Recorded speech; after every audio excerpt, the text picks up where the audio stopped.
Vous êtes beaucoup à m'avoir posé cette question-là concernant mon voyage au Japon et aujourd'hui je vais répondre à toutes ces questions-là. Pour commencer, le billet d'avion m'a coûté 800 euros, mais c'était même pas le billet le plus cher parce que j'avais trois grosses valises comme ça. Si tu souhaitais avoir que deux valises, c'était 600 euros, mais moi vous avez capté, j'avais là les figurines, là, regardez tout ce qu'il y avait dans ma valise. Donc là, ça veut dire qu'il y avait 1, 2, 3, 4, 5, 6, 7, 8, 9, 10, 11, 12, 13, 14. J'avais trop de figurines, vous voyez toutes les figurines qu'il y a ça.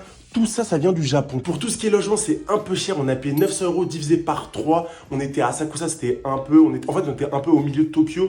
Pour ce qui est transport, c'est aussi cher. Je crois que c'est le truc le plus cher. En fait, tu payes en fonction de ton trajet. Donc, ça veut dire que par jour, je pouvais payer genre 15 euros le trajet, tout, etc. C'était un peu cher. Pour tout ce qui était nourriture, et là, vraiment, les gars, pour 1 euro, tu pouvais manger vraiment un repas de fou furieux. Donc, vraiment, la nourriture, c'était vraiment pas cher. Pour tout ce qui était activité aussi, c'était pas cher. Je pense que en total, pour 10 jours, j'ai payé peut-être 100 euros d'activité à peu près, c'est vraiment pas cher, mais en total, avec tout ce que j'ai fait, Airbnb, voyage complet, etc., ça m'a coûté à peu près, je crois, 2000 euros.